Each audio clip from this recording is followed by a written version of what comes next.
You didn't send in a CIA or have a big campaign Nope. like you did to install the Shah. Let's not forget, the U.S. has done this in Iran before. Yes. To get somebody else into power. Didn't even have that going on. So it really is like you just decided to roll into Iran and thought you'd be done. Like you didn't do any of the groundwork. No, the strategic arrogance of us to do it that way, like you said, when you already had done it. And for you to now be talking about Cuba. Did you not check 1961 when we tried doing this with a much more competent goddamn cabinet? Are you kidding me? With a much more robust Cold War size CIA? Do you not understand history? Even if you go in and you're initially successful, how long do you think that's going to last? Like if we put boots on the ground in Iran today, what do you think is going to happen long term? It's like these jokers do not think past the end of the day or even end of the week. Well, but this is part of why Trump doesn't want to be talking about it, right?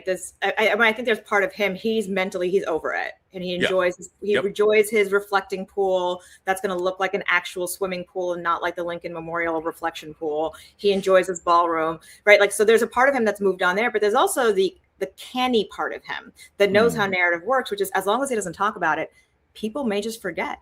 We were in Afghanistan for 20 years, right? Families on deployment. We are already overextended with the naval deployments, more than 6 months. Pre-position, in action, right? So families are already struggling, but who's really talking about it outside of this pressure of the election cycle? And so Trump is just trying to ride that out. I'm glad you mentioned that. You know, my entire Navy career, we were in the Cold War on terrorism. It was ridiculous. I got commissioned. I retired. It was the same thing. What's interesting to me now that you bring that up too is I honestly think he's adopted the mentality of I don't care in so many aspects. But with he literally said last week that he does not think about the financial consequences or impact on the American public of the Iran war. Yeah. Like, when have we had a president actively just say I don't care how the people's pocketbook is doing? Yeah. It's unprecedented. On top of that, too, it seems the only thing that gets his attention is how the markets move. Can you answer this question for me? With him saying, we're going to do this, you know, we're going to bomb you and backing off and then saying we're going to do it again. How complicated does that make any type of negotiation? Like, this is the part that I'm not understanding. Maybe it's 6D chess, like his followers say, but I don't understand it from the surface, how you can say you're going to do one thing, don't do it. I'm going to bomb you to oblivion, don't do it. How does that work? Yeah, he's, clearly followed through on bombing threats before. The challenge is that hasn't changed anything that the regime is willing to do. Right. So what's the purpose of bombing further? Truly. What's the purpose other than to show some kind of machismo and strength? Who ends up having to suffer when the U.S. bombs Iranians, allies in the region, which is why Saudi and UAE are like, yo, we've never liked Iran, but can you just chill for a minute? That's also been the other challenge, I think, is that when the negotiations were starting, they didn't integrate all these other interests, right? The Iran nuclear deal negotiations back in 2015 involved multiple countries at multiple layers. So like experts, then the middle layer, then the senior leaders to be like, okay, everything's worked out. Now we sign the deal. Sending JD Vance to Pakistan where nobody else is really involved or engaged and then yanking his chain back, like, all of this indicates the U.S. is not serious about a political solution, or the United States doesn't know what it wants from a political solution. So Iran is just going to meme the hell out of this war. It's like, that's the thing, right? It's the narrative play. Iran's, you know, they've already isolated in that sense the United States from allies. Well, Iran, I mean, the United States has isolated itself, but Iran has capitalized on that. Patrick just kind of nailed it. We are losing to what he believed was a fourth rate. First of all,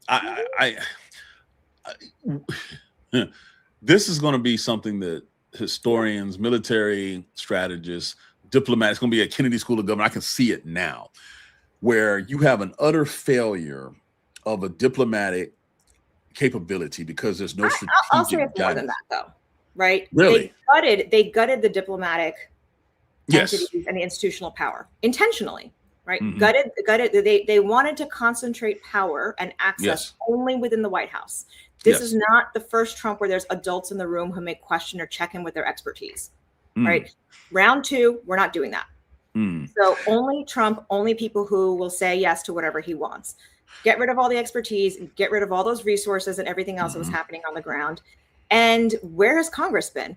Only now, literally today, has the Senate been like, hey, we're going to force a vote to make you come to us and justify this war because we're past the 60-day clock.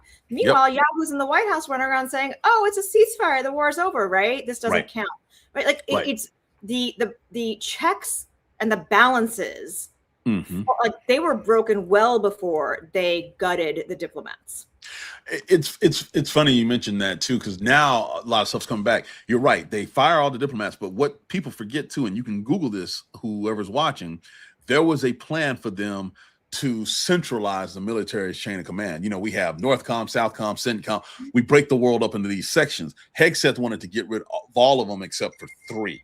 So he could concentrate this power in this little column where he gets to run everything and he has his hands on everything. That makes total sense when you see what they did to the Department of State and everything else. Holy crap. And then look at our, the general in charge of Southcom was like, I think there might be some legal issues about the way we're Admiral Halls is like, I'm out. Votes, that whole thing. So it's like, you're going too. Right. And so in order to reduce resistance, they have reduced capability and capacity. Yes. Good God almighty. Like, I like that better that you said it as they've reduced capability and capacity, because I feel like the word expertise has no meaning anymore. Because people are like, expertise doesn't matter. I can, I did my own research.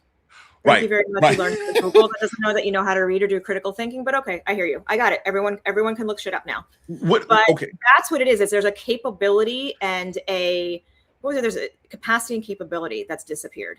And yes, this is why you have these weighty decisions are resting in institutions where people typically knew what needed to go into making weighty decisions like this. It was not Fox News host who wants to look tough or former reality show president who also wants to look tough. Like, the motivations are entirely different when it is a professional class versus the television class.